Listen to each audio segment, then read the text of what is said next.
Welcome to the Fishbowl Radio, everybody. My name is Chief here, and joining me today is a very special guest here on the Fishbowl is Jalen. He's a local sports anchor in Lafayette, Louisiana. So without further ado, let me introduce everybody to Jalen. How's it going today, Jalen? Nothing much, Chief. Nothing much. What's going on with you? Oh, it's going on very well here. How's Happy New Year, by the way. We're starting 2023. So how's your New Year going so far? New Year has been awesome so far. I'm glad 2023 is here. New Year, new beginning. So, how about yourself? Yeah, made sure to eat all the get your greens in today and just kind of take care of that kind of business. Some people would say not to wash your laundry, but I never really care for that superstition. If you got laundry to wash and it's like a mountain is staring at you, you might want to go wash it. And don't forget about those black eyed peas too. Yeah, the black eyed peas, man. I had mine to share today, so it's all good.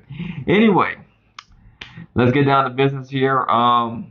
Let's talk about the Cajuns here. Well, actually, we'll get to them next. We'll talk about LSU and their Citrus Bowl preview here. Me and Juicy talked about. We both thought LSU was going to win. What was something that you thought that you find curious about this game, Jalen?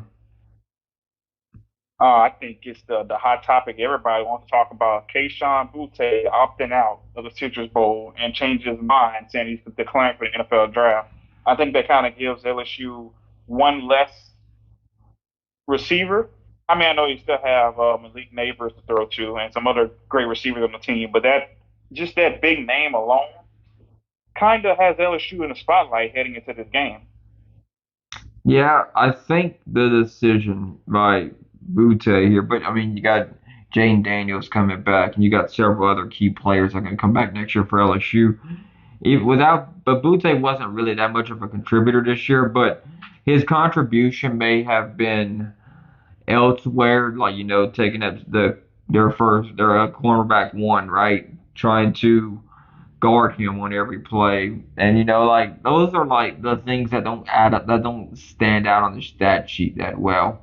He'll make matchup opportunities for other receivers to shine because he's being locked on by their cornerback one, which gives them opportunities to different guys on there. So with Malik Neighbors, he's going to be slotted in that wide receiver one role.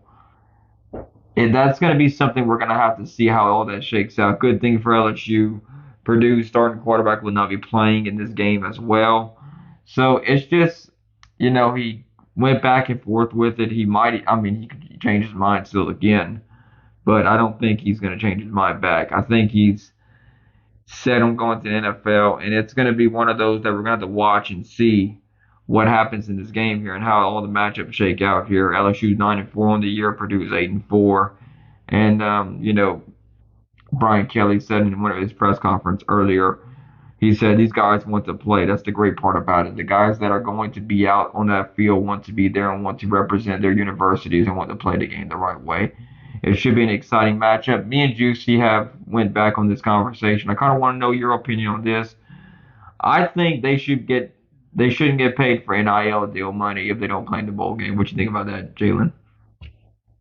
I agree with both of y'all 100% because you have so many players that's opting out of these bowl games, and like you said, they still getting that big NIL deal money. I think personally, players feel that okay, I'm not playing in for a chance for a national championship. I'm just playing in a regular bowl game. I don't think I should play. And I understand the aspect of they don't want to get hurt, but I do agree with y'all. Like if you want your NIL money, you should play in a bowl game, help your team get a victory, and help raise a trophy, and to say that you had a great season at the end of it. Yeah, I mean, you get to be the champion of something, right? It is playing for a championship, whether it's a bowl championship or like not every team gets to go bowling, so they get like an extra game to showcase their skills to the scouts and may even help their draft stock, which is why a lot of these guys actually play in these bowl games anyway to begin with, anyway.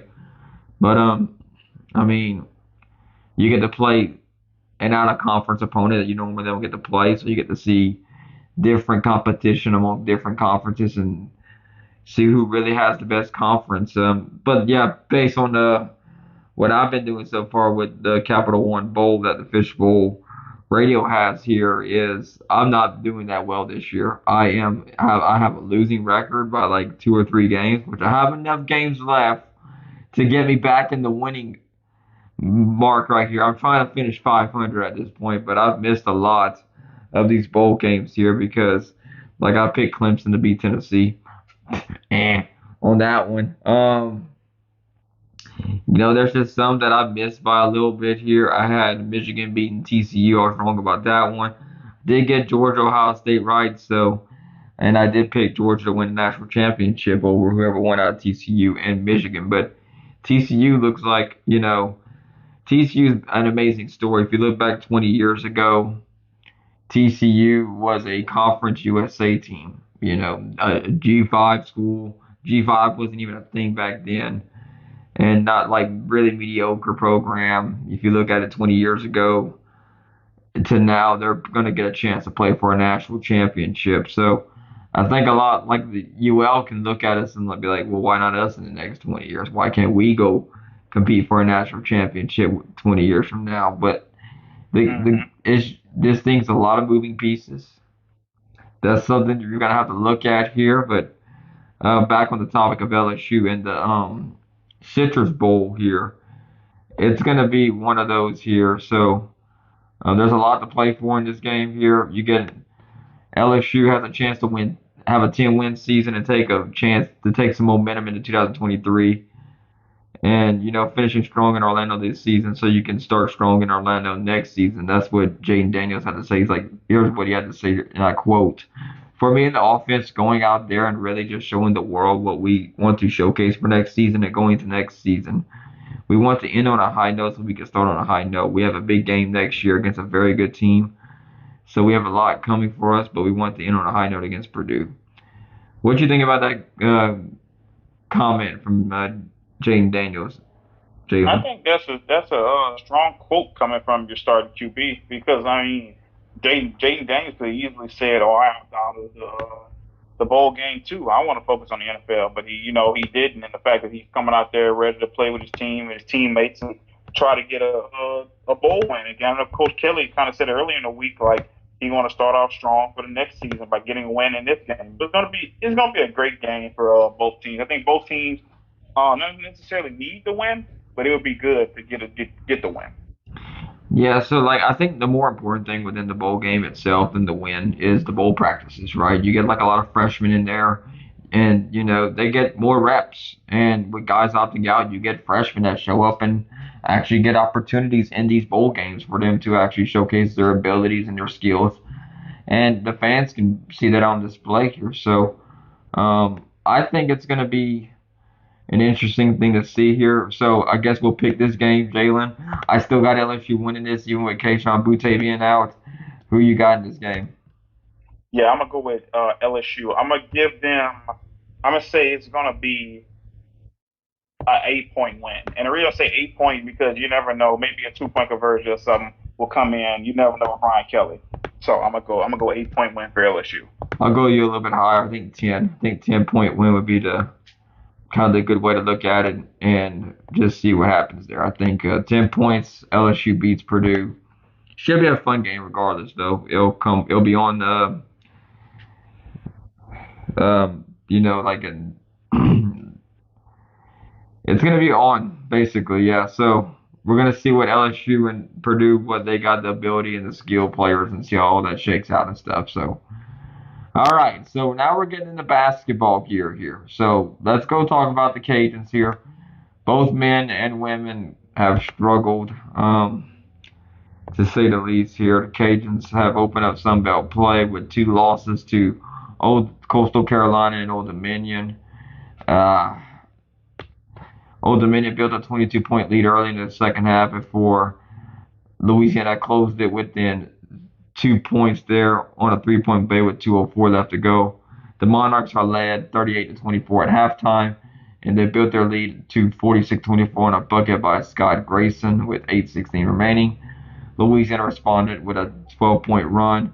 Joe Charles began the run with a three-pointer before Williams drained 3 of his 4 three-pointers at the game to cut Old Dominion's lead to 46-36 in there. So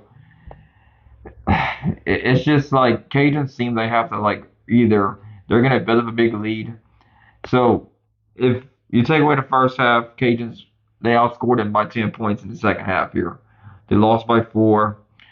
Jordan Brown scored 16 points. Greg Williams Jr. scored 16. So they both did very well here. Um, Field goal percentage, the main thing, if you look at both these teams here, Cajuns did better at the line. They shot 70% from the free throw line compared to Old Dominion's 63%. Old Dominion out rebounded the Cajuns 44 to 37. And from the floor, they're about dead even. 39.7% field goal percentage for the Cajuns to 40% of Old Dominion. Three-pointer was, to me, the biggest difference in the game. Old Dominion was shot 47% beyond the arc.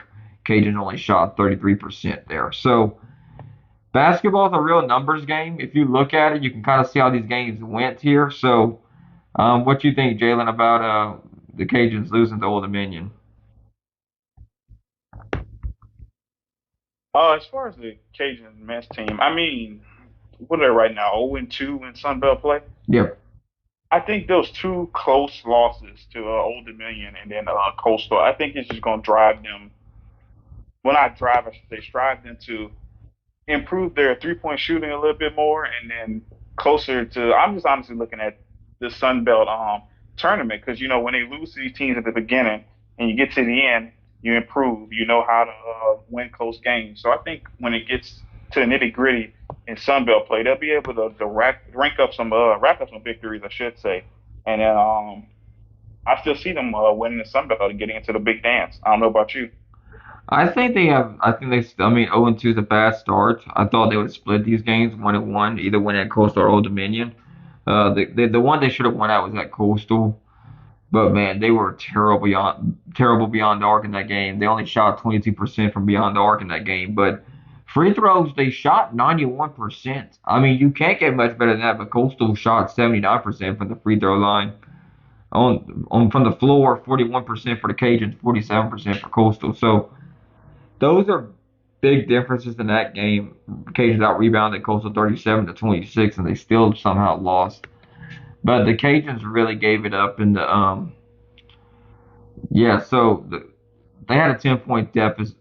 I think Coastal got lucky in that game. To be honest with you, I think the Cajuns should be 1-1 because the nights you're gonna shoot 22% from or well 23% from beyond the arc. It's very rare. You're gonna probably get around 30 to 40% normally. If but the Cajuns were just cold from beyond the arc, and that really hurt them that game against Coastal. But that's one thing you're going to have to look at and try to strive and get better at as the season goes along here. It's too early to hit the panic button. There's still a lot of conference games left. So we'll see what happens here. Like, I thought the Cajuns were dead in the water last year when they got on the run in the Sun Belt Conference tournament, and they managed to somehow pull it off. But, like, they almost won the whole entire thing. They got to the finals. So to say that this team can't do that again is would be a mistake. And so we'll see what happens here. I mean, what you think about their 3-point shooting at Coastal, Jalen? I think they're 3 point. I mean, they're relatively a good 3-point shooting team as far as Greg Williams Jr. He knocked down the three at least like two threes a game. But as far as the total team effort, they're not really a great 3-point shooting team. They're more of a drive to the basket. We're gonna get the easy layup. We're gonna get the dunk in.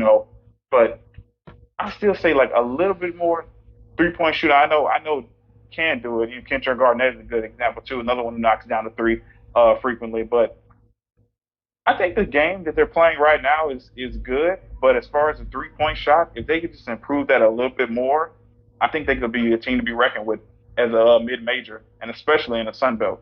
So, like, you think they got to get it to like at least 30 to 40% every game? Oh yeah, at least. I'm not saying it has to be 50, 60%, but just up. You get up there in the 30s. And as long as you could Nothing more. as you could shoot 70% from the floor, you're gonna win some ball games. Oh yeah, if you lose games by shooting 80% or 70% from the floor, I mean, it Yeah, just wasn't your night. That's all I can say. It just wasn't your night. exactly.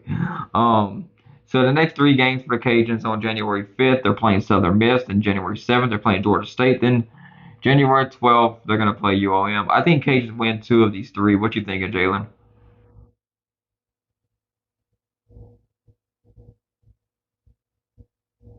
Hey, Jalen, you there?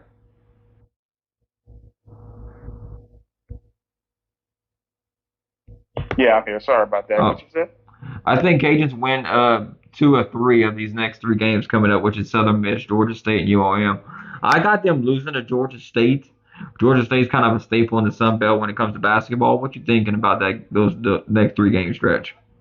Now, Georgia State, I think that's going to be a L too. Now, when I think about Georgia State, I'm thinking about a couple years ago that Georgia State team. I want to say when they got into the big dance and upset a Baylor team. I Yeah, don't can't if that's the same team I'm thinking about. I'm thinking about that team is a team to be reckoned with every year, even though they don't have those same players. So the Cajuns are going to be in a little bit of trouble, I think, against them. But if you can, if they play the way they've been playing by going undefeated to start the year before they even got to non-conference before they lost that went to Drake. I think the Cajuns can get it done. They can win all three of those games, but if any of those games they were to lose, I think it would be against that good Georgia State team.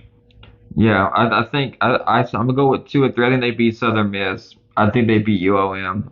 That's kind of like they just need to win one conference game right now, just to get like their confidence up and be like, yeah, we could beat our peers and we can stay focused. Because you can say that, oh, we're confident going into this, but until you actually get it done, the first one's always the hardest one to get. They say so. I think that's what is going to happen here. So they're going to get three more chances at it from the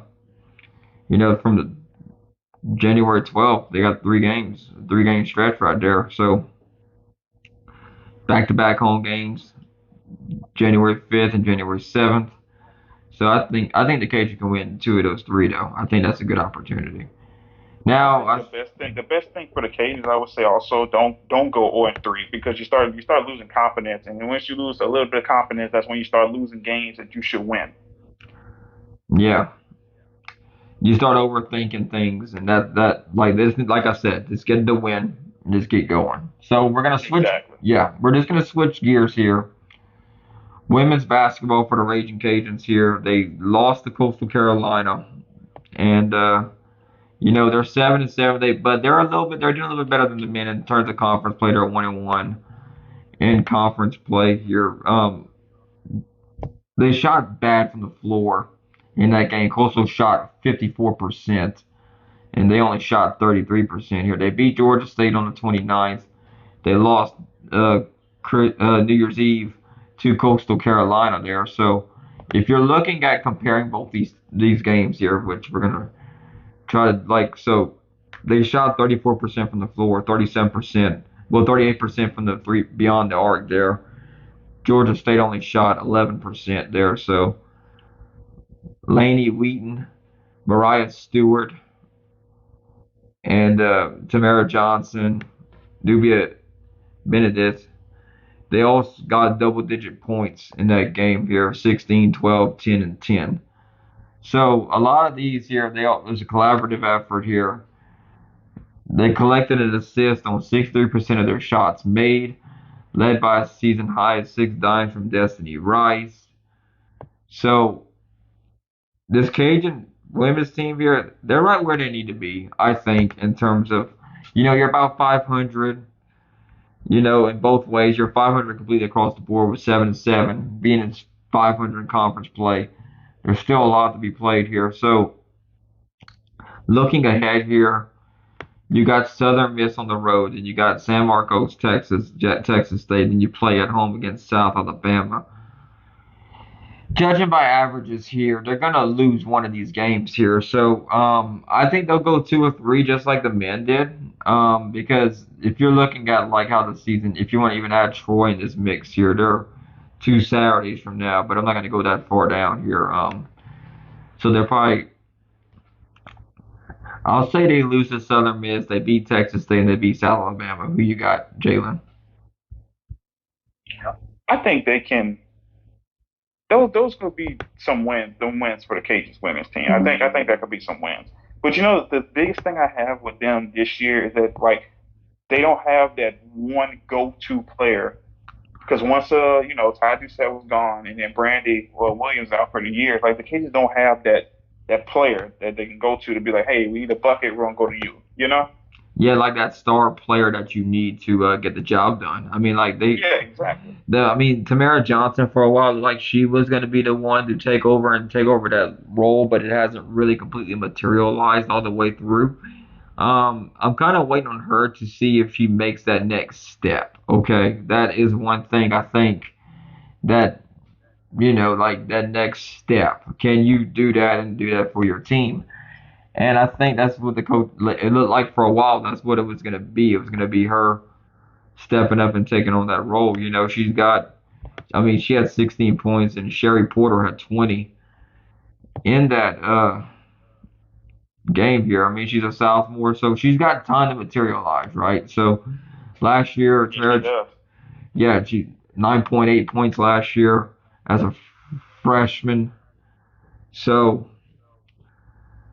I mean, that was a regular freshman season, and then she made 18 appearances in her rookie campaign.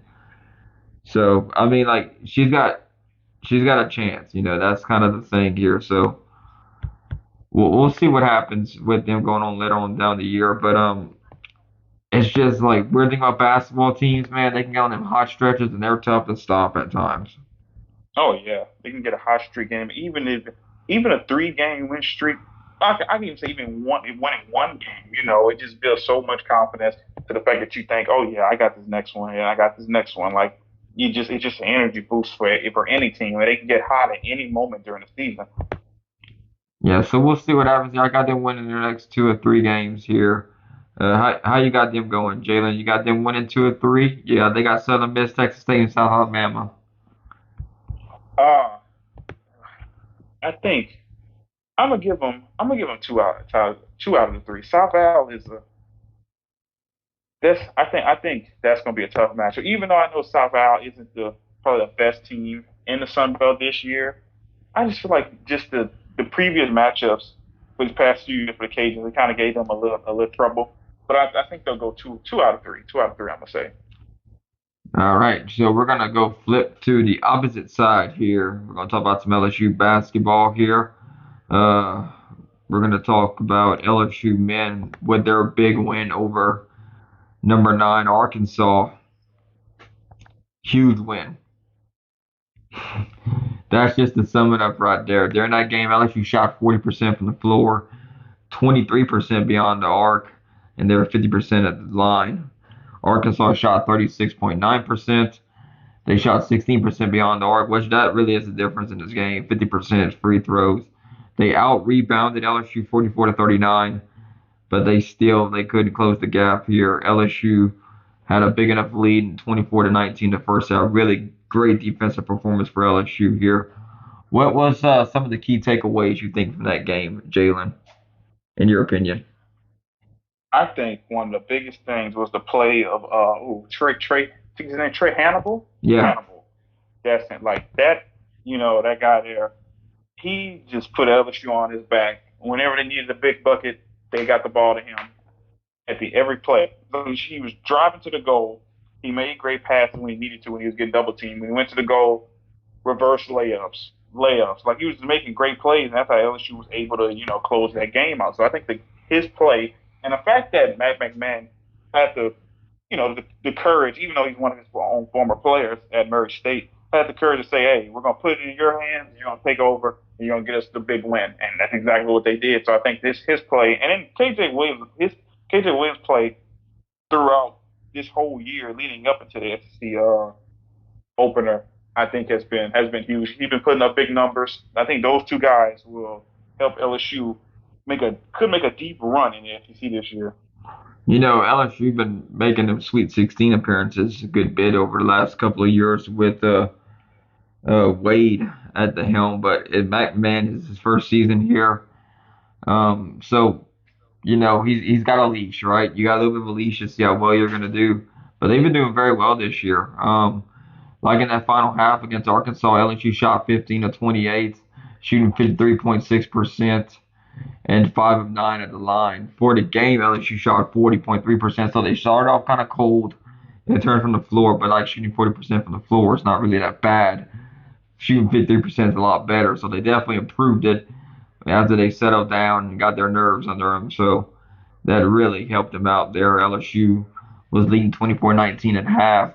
Then Arkansas outscored them in the second half only by 2 points, 38-36, but they held on to a 3-point win against Arkansas in that game. So, like, I mean, Hannibal has been that guy, for LSU this year. He really took over that game, and he's definitely going to be a playmaker for them, I think, moving forward, because whenever you show up against a top 10 opponent like that, you're going to turn some heads a little bit. They got a big game going on against Kentucky on the 3rd. Then they take on Texas A&M, and then they go back home against Florida. So they got a 2-game road trip to Lexington and then Bryan College Station. So Kentucky's always tough, right? So what you think LSU's got to do to win at least 2 of these 3 next games? You just gotta play the way they've been playing. I mean, they're another team where we're gonna drive to the basket, we're gonna make good passes, make good plays. They don't really shoot too many threes from the games that I've seen, but it's not always about 3-point shooting. As long as you play good basketball, I think you get a win. But I think the biggest thing for LSU this year, especially bringing in Matt McMahon, they got a whole new coach, and that team to me looks like a brand new team. And for guys that some with the Murray State with some transfer from other places. It's like it's a brand new team, but yet they seem like they're on the same page and they're playing well together, and that helped them get the win against the Arkansas team. And I think they can help them get the win against a Kentucky team, even though Kentucky still has those more veteran players like Jacob Toppin, who's one of their leading scorers. But I mean, this LSU they can get a win, and the Florida team is no slouch either, especially Alex Bud, the former LSU Tiger who transferred to Florida. He's putting up great numbers. So, I think overall, I think LSU can not sweep the SEC, but they can go on the road and at home and steal some of these wins against these ranked teams. Yeah, it's gonna be a tough one, right? So I kind of, I'm still on the fence about this LSU team. Like, I'm more comfortable with the women team for sure because they look like really that second year jump from Kim Mulkey and company look really good this year. So I'm thinking that I think LSU loses to Kentucky. I think that's kind of on the mind, first year head coach. You'll get a loss there. I think they win in College Station. Florida, I think they'll squeak one out against Florida. I think they'll go 2-3. What you thinking, Jalen? Yeah, I think that Kentucky team is gonna be a tough. I mean, Calipari has the Kentucky team ready every year, and I just think that the first game against Kentucky is going to be tough for LSU. I think they're going to come out. It's going to be a close one. But I think they might lose that one.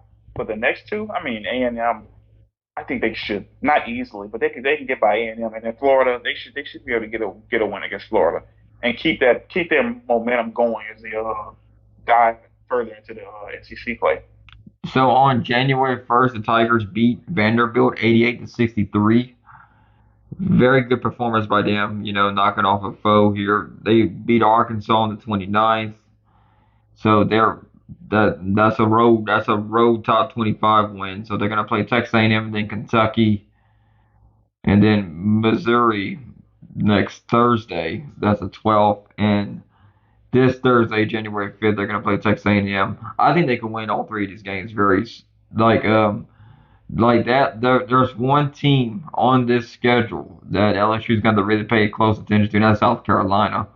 And that's February 12th is going to definitely be circled here because they're going to be playing for some NCAA tournament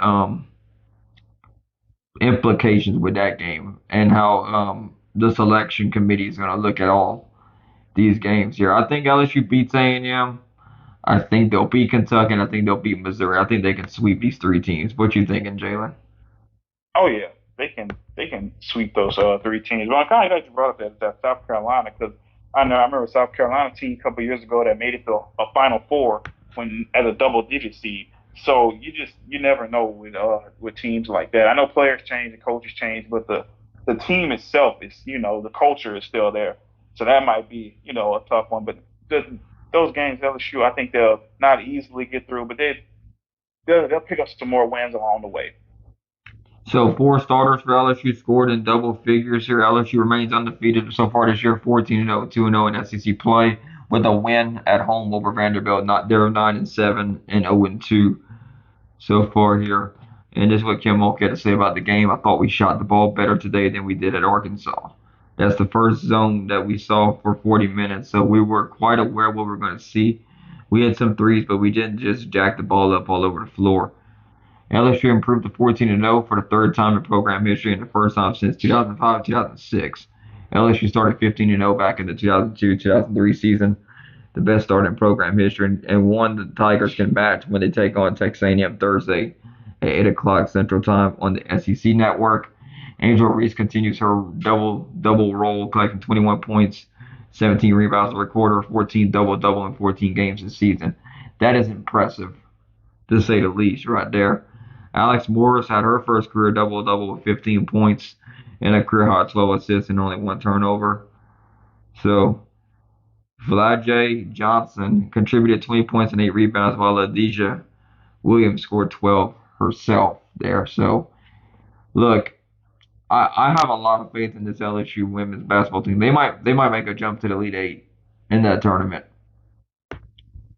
I think they could. And let me also go back to reiterate with the South Carolina. I don't know why I'm thinking about the men talking about double digit seed, knowing the women are number one seed every year and they make the championship almost every year. So that one is going to be a tough one.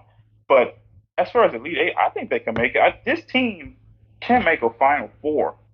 That's. I just think they're just that good, just that talented. Kim Mulkey has the team rolling right now, Yeah, she's got the and pedigree for it too. like honestly, I can see a LSU and South Carolina match up in the Final Four. Winner goes to a national championship. I mean, I can see it. Yeah, Now, well, will it happen? Will it happen? We have to wait and see. But those are two very talented teams.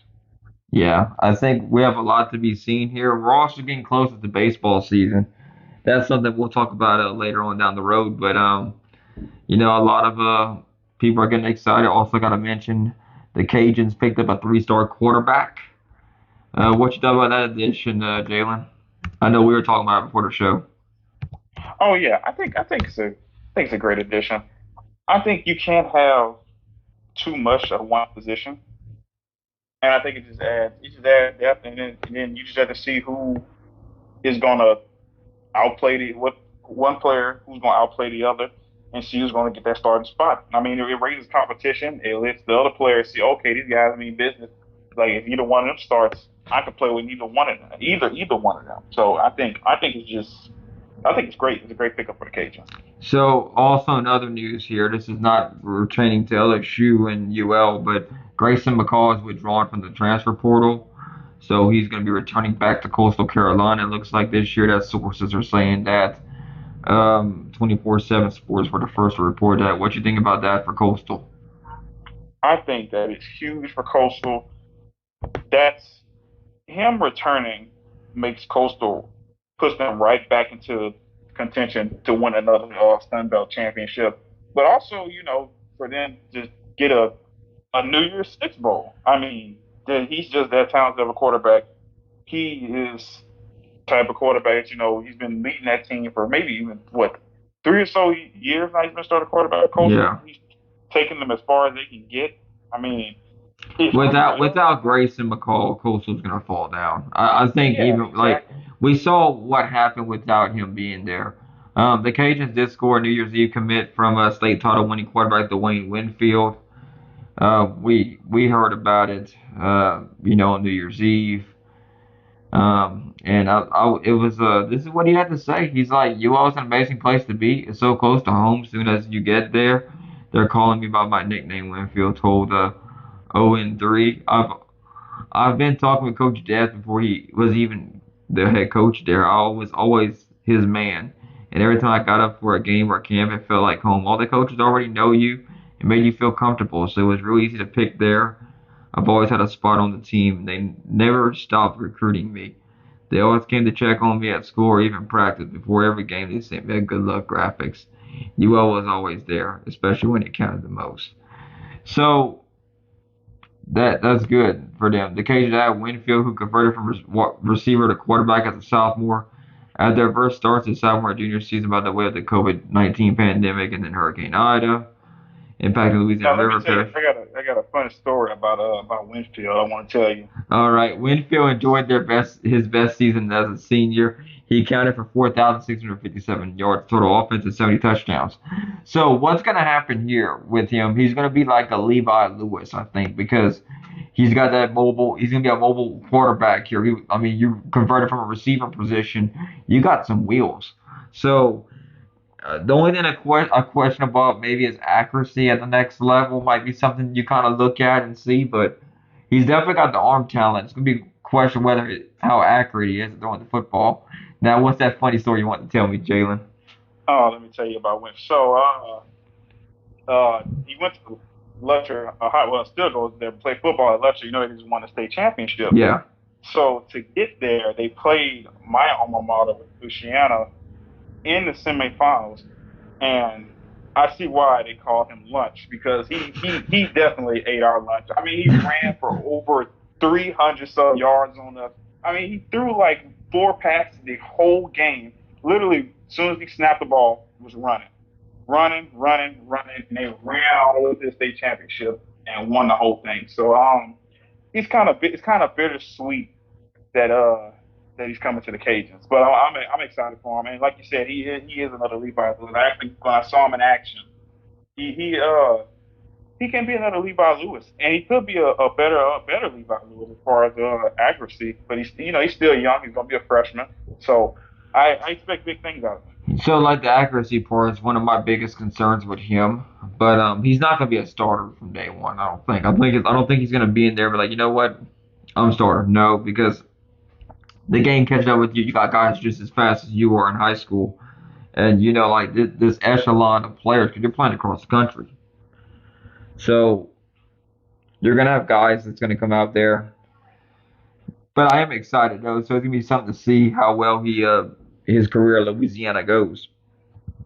Oh yeah, I'm excited. It's going to be, I think, and then it's going to give him competition with another quarterback, Zion Chris, and then Chandler and Ben. I think the whole quarterback room for the Cajuns is looking pretty good. I'm excited for next season. Yeah, we'll see what happens here. Cajuns finished the season 6-7 with a loss in Independence Bowl.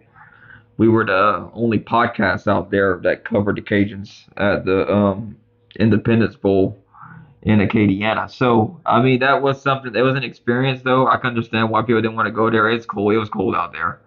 So I mean that was it was a beautiful game though. I mean you couldn't really ask for like as far as the sun and everything else. Thankfully the sun was out there for a little bit, kind of helping people out in that game. But it is what it is, man.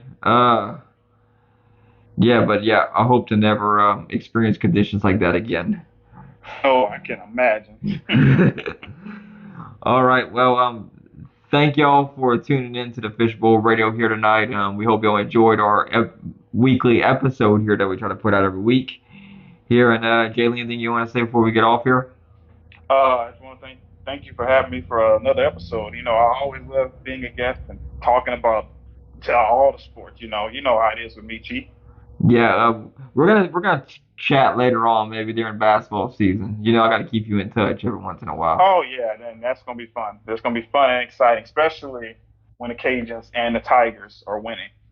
All right. Thank you for tuning in. Have a great and wonderful week. We'll see y'all back here next week. Have a good night, Fishbowl Nation.